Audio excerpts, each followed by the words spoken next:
Hey guys, welcome back to the channel, and today this video is about Microsoft's Windows 11 Insider Preview build 23440, which is released to the dev channel. Also, Microsoft is releasing ISOs for this build. Now, starting with this build, we don't have anything new. Instead, we have a good set of changes and improvements.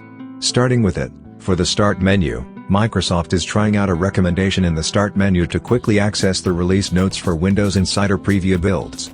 Insiders can click the recommendation and start where it will open this blog post for the build, to learn about all the changes and improvements included in the build. For taskbar and system tray, Microsoft added the option to diagnose network problems when right-clicking on the network icon in the system tray. Also, you can now hide the time and date in the system tray. You can turn this on by right-clicking on the system tray clock and choosing Adjust Date and Time. For Windows Spotlight, Microsoft has updated the icon that shows on the desktop for Windows Spotlight. You can turn Windows Spotlight by right-clicking on your desktop, choosing Personalize, and then choosing the Windows Spotlight theme. So, that was all about the changes and improvements. Moving forward, and talking about the fixes.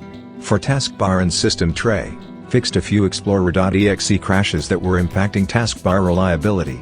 For widgets, updated the widget's invocation logic, so that if you brush your mouse quickly across the widget's icon in the taskbar while traveling somewhere else, it should be less likely to accidentally open widgets.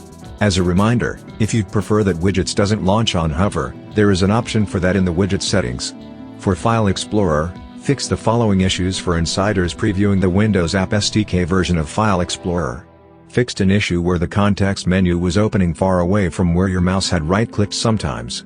Fixed an issue that was causing some of the icons in File Explorer and the context menu to be blurry after DPI changes.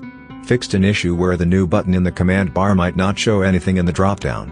Fixed some issues for insiders with Gallery in File Explorer, such as, Control plus mouse wheel scrolling should now resize the thumbnails. Also, fixed the issues for insiders with recommended files in File Explorer. Such as, made some improvements to how narrator reads out the recommended files. Fix the issues for insiders with access keys in File Explorer. Such as, Shift plus right-click on a file or folder should open Show More options again now. Adjusted how the narrator was reading out the access keys after pressing the menu key, to make it clearer.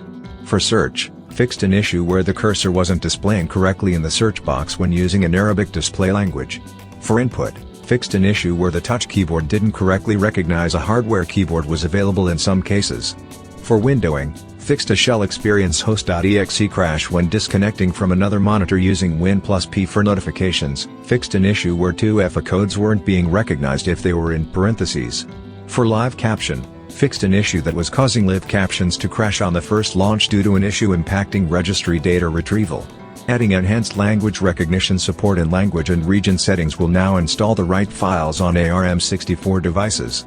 You will no longer need to restart live captions after switching between caption languages installed from language and region settings. Fixed an issue in language and region settings that caused language feature installation progress to be hidden.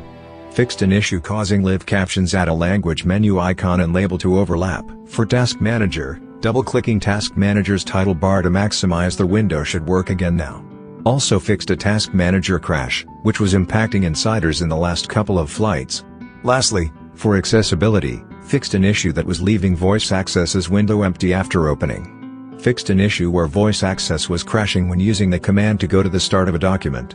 Fixed an issue where narrator's Control plus Home and Control plus End commands to move to the top and bottom of the web page weren't working correctly in Edge. So, that was all from Microsoft for this build. If you want to know more, follow the link to the official Microsoft blog, from the description. Hope it was useful. Consider like for the video, subscribe to the channel, and if you have any questions, just comment down below. Thanks for watching, and have a great day ahead.